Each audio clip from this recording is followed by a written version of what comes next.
Bonjour, c'est Chani de Permaculture Réunion et aujourd'hui je vais faire une petite vidéo à la demande de Jeanne, de Romain et de Marion qui ont des très belles plantes de bissap chez eux dans leur jardin. Ça pousse très bien, mais ils cherchent un peu plus d'informations pour récolter, pour consommer et aussi pour conserver leur récolte. Donc je vais vous expliquer les différents usages du plante de bissap. Donc ça s'appelle le Hibiscus sabderifa. Et ici sur notre ferme, nous avons 3 variétés. Nous avons cette variété qui est très foncée, nous avons une variété un peu rouge vif et nous avons le bissap blanc aussi. Donc ils ont tous un goût un tout petit peu différent, ils ont tous une texture très différente à la cuisine, mais voilà, en général ils peuvent s'utiliser d'une même façon, donc je vais vous expliquer. Alors d'abord, la fleur du bissap que vous voyez ici. Donc ça va s'ouvrir tout à l'heure, peut-être ce soir ou demain. La fleur, elle est comestible. Vous pouvez le manger tout cru comme ça, vous pouvez couper en fines lamelles et mettre dans une salade, vous pouvez infuser dans un boisson, elle est très bonne. Sinon, vous avez aussi les feuilles. Donc vous voyez les feuilles ici. Les feuilles, au goût, c'est un peu comme des épinards un peu citronnés. Je les mange dans 3 façons différentes. Donc soit cru, dans une salade. Dans une salade, je préfère quand c'est très tendre et jeune, comme des feuilles que vous voyez ici. Donc là, ça commence à être un peu plus épaisse. Quand c'est épaisse, j'aime bien manger cuit, donc comme des breads, hein, comme des épinards, en quiche, dans un bouillon, etc., dans un curry. Et puis, vous avez aussi la lactofermentation, qui marche très très bien pour les feuilles de bissap. Donc il suffit tout simplement de couper en fines lamelles, de mettre en couche un peu comme des lasagnes dans un bocal propre. Vous saupoudrez un peu du gros sel, un tout petit peu sous chaque couche et vous laissez fermenter le temps qu'il faut. Donc c'est très bon aussi, vous pouvez manger en accompagnement des plats ou bien une fois que c'est fermenté, vous pouvez aussi le cuisiner et ajouter à vos plats. Les ovaires du bissap. Donc les ovaires, quand vous ouvrez le calice, ici c'est le calice.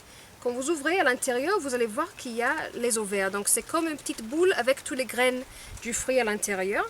Et la semaine dernière, j'avais préparé beaucoup de bissap. J'avais préparé plusieurs bocaux de bissap blanc et rouge lactofermenté. Et j'avais fait aussi un sirop pour boire avec de l'eau et une crème de dessert. Donc j'avais beaucoup de bissap. Et à chaque calice que j'ai ouvert, j'ai sauvegardé tous les ovaires que j'ai mis ici. Hop.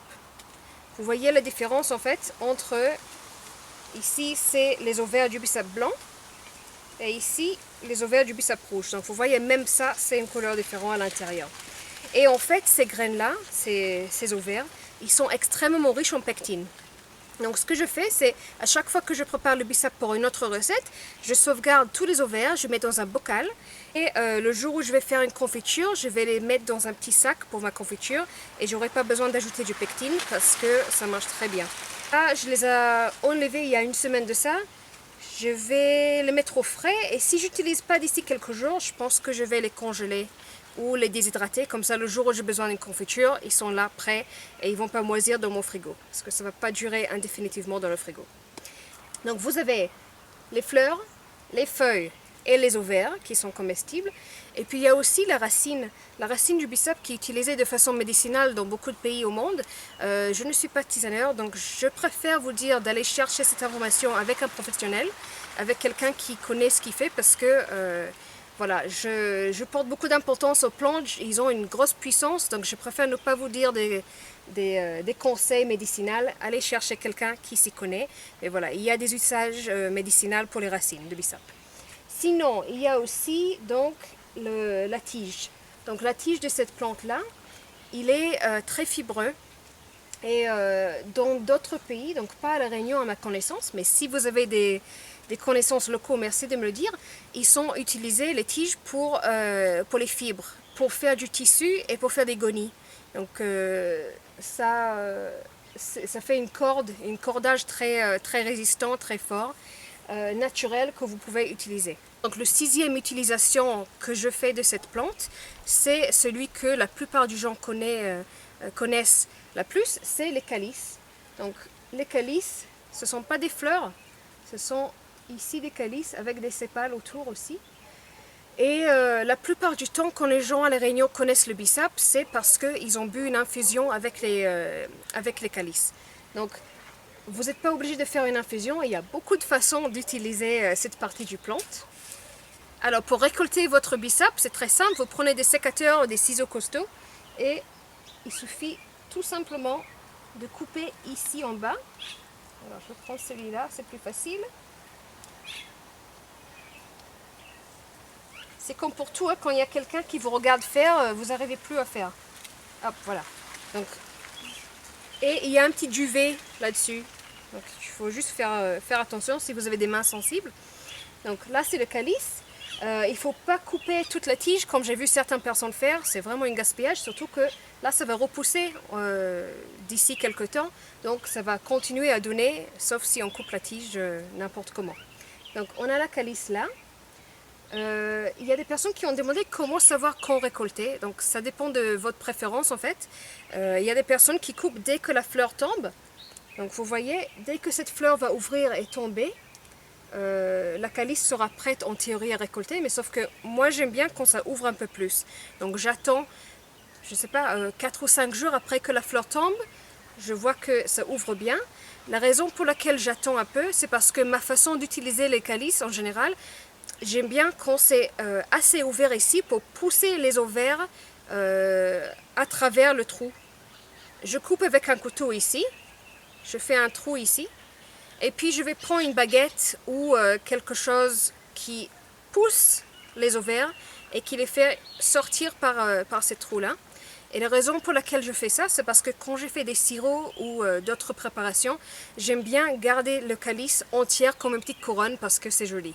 Mais sinon, vous pouvez tout simplement récolter quand le trou est un peu plus fermé. Vous coupez en moitié comme ça, vous ouvrez, vous enlevez les ovaires et vous aurez des demi-calices qui est à mon avis moins joli pour les préparations, mais qui est tout à fait utilisable. Le calice cru, vous pouvez couper en fines lamelles, c'est complètement comestible. Vous coupez en fines lamelles et vous mettez dans votre salade, vous mettez dans vos jus, vous mettez dans une salade de fruits, coupé en petits morceaux, en décoration pour un gâteau. Quoi d'autre? Vous pouvez tout simplement infuser quand c'est frais comme ça, infuser dans votre boisson. Donc avec de l'eau frémissante, vous mettez à infuser et vous aurez du bissap. Vous pouvez faire un vin. Donc si vous savez faire un vin fermenté, donc avec du sucre, avec des levures, etc., vous pouvez le faire. Vous pouvez faire un vinaigre. Si vous avez regardé l'autre vidéo que j'ai faite sur le vinaigre d'ananas, c'est exactement le même processus. Donc vous voyez sur les calices, il y a une fine couverture un tout petit peu blanc sur quelques-uns. Ce sont des levures sauvages. Et donc c'est ça qui va faire que ça fermente et fait un vinaigre naturel qui est très très bon. Donc un vin, un vinaigre. Sinon tout simplement, si vous êtes gourmand ou vous aimez des choses un peu uniques, vous prenez votre calice comme ça, vous enlevez l'ovaire et vous pouvez farcir avec du fromage de chèvre, avec de l'avocat en purée, avec des légumes, avec ce que vous voulez et vous faites des petits apéros pour vos invités. C'est très joli. Et vous pouvez faire un sirop, vous pouvez faire une confiture qui est excellente. Et comme je vous ai dit, l'ovaire est tellement riche en pectine. Si vous mettez tous les ovaires dans un petit sac, vous aurez une confiture parfaite sans besoin d'ajouter beaucoup de pectine industrielle ni beaucoup de sucre parce que c'est tellement riche en pectine. Vous pouvez faire une compote, donc comme une compote de fruits, parce que tout le calice se mange. Donc vous faites buire avec du sucre, avec des épices. Vous réduisez en purée pour faire une compote. Vous pouvez faire un cuir de fruits. Pareil, vous faites une compote et vous étalez sur un déshydrateur ou bien dans un déshydrateur solaire ou au four à très basse température, soit tout seul, soit mélangé avec d'autres fruits. Donc on a déjà essayé avec, je pense qu'on a fait avec des mangues, je ne sais plus, c'est bon. J'ai déjà fait aussi un chutney avec le bissap. Donc ce que j'ai fait moitié bissap, moitié clémentine je pense. Ou bien peut-être que c'était des pomelos, je ne sais plus, mais en tout cas, moitié bissap, moitié agrumes, avec un peu de galabé, avec des épices, du cardamome, j'ai mis un peu de massalé, des oignons, un peu de vinaigre maison, et on fait bouillir le tout, on fait un chutney qui est super bon en accompagnement des plats. En Australie, on mange le chutney dans un sandwich, c'est super bon. Sinon, vous pouvez faire des pickles. Donc, ce qu'on appelle en anglais les pickles, c'est différent du lactofermentation parce qu'il y a la présence du vinaigre. Donc, lactofermenté, ce serait qu'avec une saumure. Et pickles, ce serait avec des épices et du vinaigre. Donc, il n'y aura plus les probiotiques d'une préparation lactofermentée, mais c'est bon quand même. Et si vous utilisez une vinaigre fait maison, il y a aussi des bienfaits de cette fermentation de vinaigre. Une autre utilisation du calice frais comme ça, vous pouvez les congeler. Si vous mettez tous vos calices dans le congélateur dans un sac tous ensemble, quand vous sortez, vous aurez un gros bloc et ça va être vraiment pénible si vous n'utilisez pas tout en même temps. Donc ce que je fais, je prends une assiette ou plat en inox et je vais poser tous mes calices dont j'ai enlevé les ovaires préalablement. Je les pose tous sur le plat avec quelques centimètres d'espace. Je congèle le tout et dès que c'est congelé, j'enlève tout et je mets dans un bocal. Comme ça, chaque calice est congelé séparément et vous pouvez utiliser pour vos jus, pour vos infusions tout au long de l'année, juste en sortant du congélateur. Si vous avez vu l'autre vidéo que j'ai faite sur la lactofermentation, donc dans la semaine, j'avais fait du bissap rouge lactofermenté avec des pois carrés. Et j'avais fait aussi du bissap blanc avec des carottes et du galanga. Tous les deux, on a goûté il y a quelques jours, ils sont super bonnes. Si vous aimez les goûts un peu acidulés, c'est excellent. Donc vous prenez les calices frais comme ça, soit vous coupez en fines lamelles, soit vous gardez entière sans l'ovaire. Et vous mettez dans une saumure de, moi personnellement j'utilise 2,5% de proportion pour le sel. Et puis, vous avez aussi l'utilisation le plus commun à La Réunion, c'est le bissap séché. Donc la plupart du temps, quand vous achetez du bissap à La Réunion, au marché, au supermarché, dans les magasins vrac, vous aurez les calices qui ont été déshydratés. Des fois, vous trouvez le calice entier comme ça, donc une petite couronne tout sec, et des fois, ils ont coupé en plusieurs morceaux, donc c'est très fine comme des petits pétales. Et tout simplement, si vous voulez le faire à la maison, quand vous récoltez, vous enlevez l'ovaire, comme je vous ai montré, vous poussez, et puis vous mettez dans votre déshydrateur ou bien au soleil. Ici, on ne peut pas faire au soleil parce qu'on a un gros problème de fourmis gourmands qui trouvent tout ce qu'on met au soleil. Et donc, on cherche des solutions depuis des années, on n'a pas encore trouvé. Donc, pour le moment, on utilise un déshydrateur Excalibur qu'on a acheté. On est très content avec cette marque-là, donc si vous cherchez un déshydrateur, on le conseille. Et sinon, vous pouvez mettre dans votre four aux températures plus basses possibles et ça marcherait aussi bien. Sinon, j'ai pas essayé, mais je suis sûre que vous pouvez mettre tous vos calices sur une ficelle et mettez les ficelles dans votre cuisine, vous mettez en haut et ça va sécher au fil du temps en quelques jours. Donc une fois que vous avez séché, vous avez déshydraté les calices, vous pouvez utiliser dans vos infusions, mais vous aussi, vous pouvez faire des chutneys ou d'autres plats préparés. Cette semaine, c'était l'anniversaire de Rémi. Je lui ai fait un gâteau chocolat bissap pour son anniversaire. Et je vais utiliser un mélange de bissap frais pour faire une crème pâtissière avec le gâteau chocolat. Et aussi du bissap séché qu'on a séché il y a quelques mois de ça pour faire une sauce en accompagnement. Donc les deux utilisations sont très bien. Si vous utilisez le bissap séché, vous aurez besoin de beaucoup moins que si vous utilisez le bissap frais.